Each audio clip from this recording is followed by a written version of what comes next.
നമസ്കാരം. വളരെ വിശദമായ ഒരു ക്വിസ് പ്രോഗ്രാമാണ്.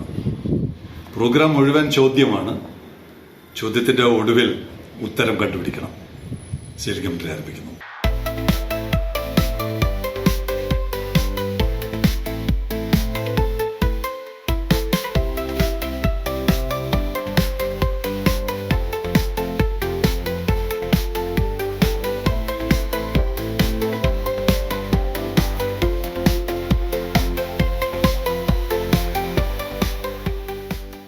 നാല് വിദ്യാർത്ഥികളുടെ മുമ്പിലാണ് ക്ലാസ് എടുക്കുന്നത് ഒരു സായിപ്പാണ്. അതിൽ 3 പേരെ എനിക്കറിയാം, 4മത്തെ ആളെ എനിക്കറിയില്ല. കണ്ടുപിടിക്കാൻ ശ്രമിക്കാം. എന്തായാലും ചോദ്യം ഇതാണ്: പ്രേക്ഷകർ ഈ വിദ്യാർത്ഥികളായിട്ടിരിക്കുന്നത് ആരാണ് എന്നാണ് പ്രേക്ഷകർ ഒടുവിൽ കണ്ടെത്തേണ്ടത്. വിഷയം ഇതാണ്: the demand for methanol is expected to surge as combustion-based sectors transition to renewable fuels. നമ്മൾ ദീർഘനാളായി പറഞ്ഞുകൊണ്ടിരിക്കുന്ന, ഏകദേശം എനിക്ക് തോന്നുന്നു ഒരു 2-2.5 വർഷമായിട്ട് നമ്മൾ പറയുന്ന മെത്തനോൾ എന്ന് പറയുന്നതാണ് വിഷയം. അതിൽ തന്നെയും മെത്തനോളാണ്. എന്താണ് മെത്തനോൾ എന്ന് പറയുന്നത്? ഇലക്ട്രോ മെത്തനോൾ, ഒരു കെമിക്കൽ പ്രോസസ്സിലൂടെ മെത്തനോൾ ഡെവലപ്പ് ചെയ്യുന്നതാണ്. ഗ്രീൻ ഹൈഡ്രജൻ നമ്മുടെ അന്തരീക്ഷത്തിലൂടെ ഫാക്ടറികളിൽ നിന്ന് പുറന്തള്ളുന്ന, വാഹനങ്ങളിൽ നിന്ന് പുറന്തള്ളുന്ന കാർബൺ ഡൈ ഓക്സൈഡിനെ ക്യാപ്ചർ ചെയ്തെടുത്തിട്ട് അതിൽ നിന്ന് മെത്തനോൾ ഉണ്ടാക്കുക തുടങ്ങിയ പ്രക്രിയയൊക്കെയാണ്. ഇത് നമ്മൾ പറയുന്ന മെത്തേഡല്ല.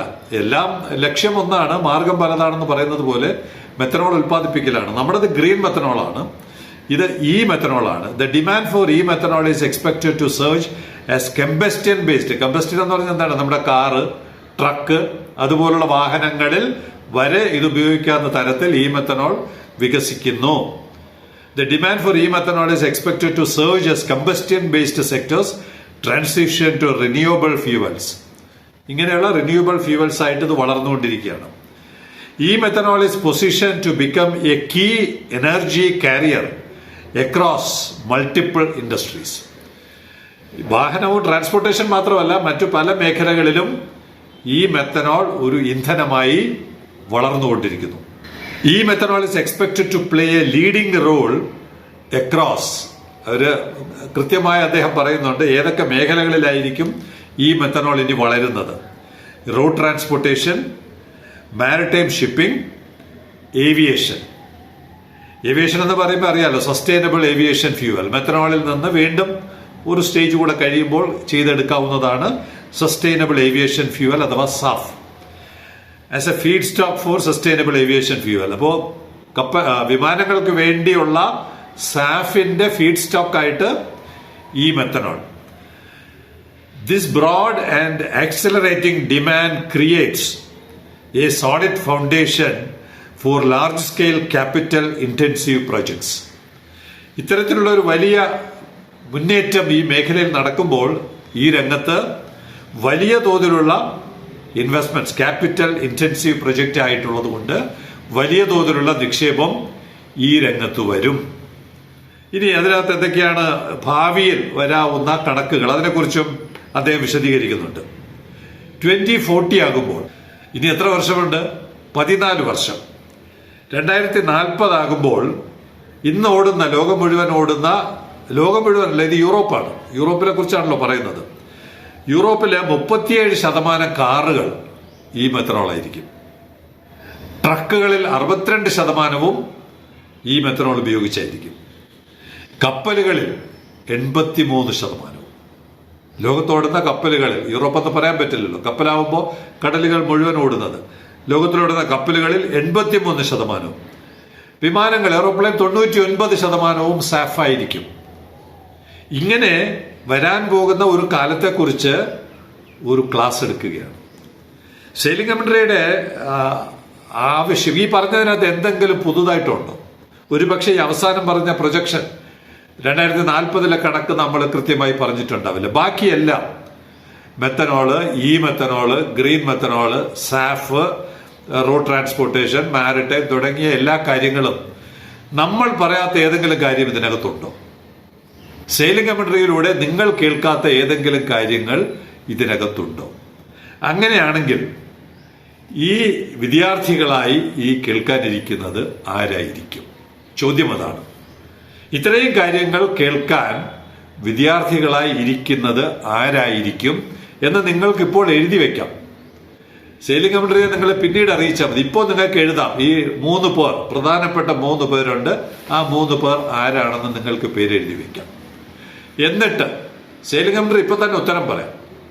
അത് കഴിഞ്ഞിട്ട് നിങ്ങൾ എഴുതിയ ഉത്തരം ശരിയാണെങ്കിൽ അത് അയക്കുക, അല്ലെങ്കിൽ നിങ്ങൾ എഴുതിയ ഉത്തരം ഏതാണെന്ന് അറിയിക്കുക. നമുക്കത് പരസ്പരം ചർച്ച ചെയ്യാം. ഇനി നമുക്ക് ഉത്തരത്തിലോട്ട് വരാം.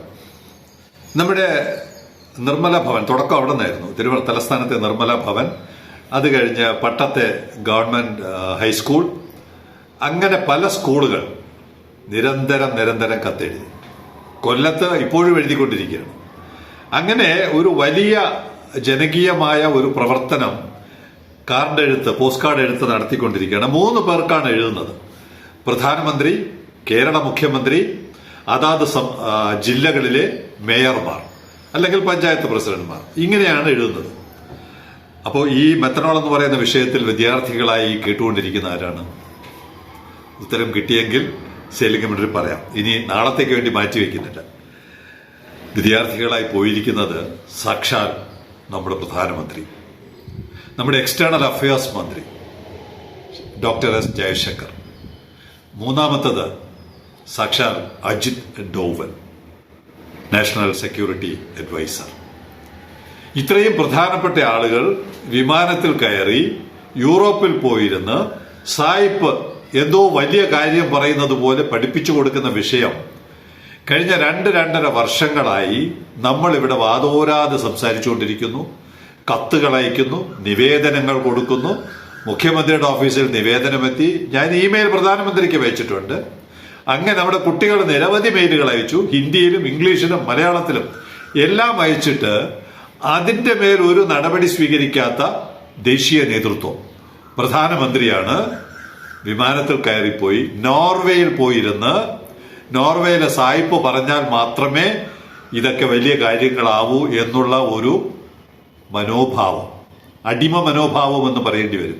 ഒരു ബ്രിട്ടീഷുകാർ നമ്മളെയൊക്കെ ഉപേക്ഷിച്ച് പോയിട്ടും ആ മനോഭാവം നമ്മൾ വിട്ടുമാറുന്നില്ല എന്നിടത്ത് ഇവിടെ നാട്ടിൽ എത്രയോ നാളുകളായി നമ്മൾ പറയുന്ന ഒരു കാര്യമാണ് ഈ മെത്തനോളും ഗ്രീൻ മെത്തനോളും ഗ്യാസിൽ നിന്നുള്ള മെത്തനോളും നാച്ചുറൽ ഗ്യാസിൽ നിന്നുള്ള മെത്തനോളും ഒക്കെ നമ്മൾ നിരവധി ചർച്ച ചെയ്തിട്ടും അക്കാര്യത്തിൽ ഒരു നടപടിയും സ്വീകരിക്കാത്ത ദേശീയ രാഷ്ട്രീയ നേതൃത്വമാണ് യൂറോപ്പിൽ പോയിരുന്ന് നോർവേയിൽ പോയിരുന്ന് ഈ ക്ലാസുകൾ കേൾക്കുന്നത്. ഉത്തരം എഴുതിയത് ശരിയാണെങ്കിലും ഇല്ലെങ്കിലും സെയിലിംഗ് കമന്ററിയെ അറിയിക്കുക. നമ്മൾ ക്ലാസ് പറയുക മാത്രമല്ല, എടുക്കുക മാത്രമല്ല.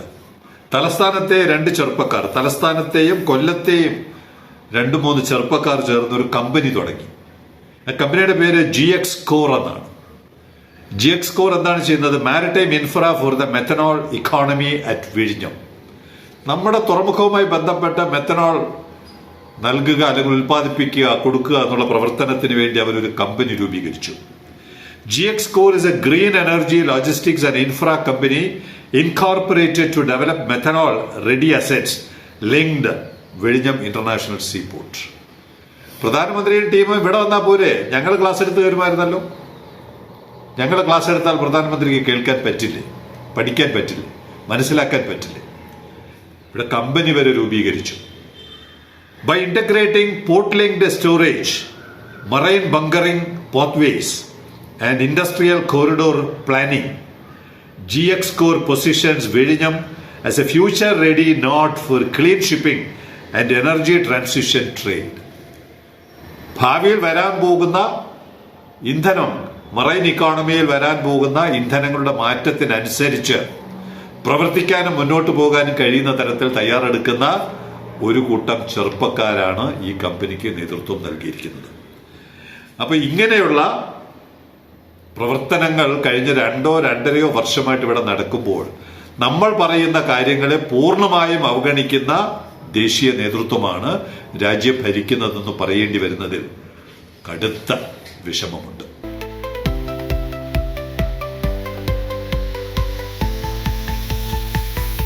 ഇനി ഒരു കാര്യം കൂടെ പറയാം. ഗേറ്റ് തുറക്കുന്ന എന്തോ ലക്ഷണമുണ്ടെന്ന് തോന്നുന്നു. അങ്ങനെ ഒരു ചെറിയ കാറ്റടിക്കുന്നു. ഒരു പുതിയ സ്ഥാപനം ട്രിവാൻഡ്രത്ത് തുടങ്ങുന്നു ഷിപ്പിംഗ് മേഖലയിൽ. അവർക്ക് 2 തസ്തിക 2 പേരെ ആവശ്യമുണ്ട്. Business development executive and operations assistant. കൂടുതൽ വിവരങ്ങൾ അറിയണമെങ്കിൽ 9847124633 ഒരു മെസ്സേജ് അയക്കുക.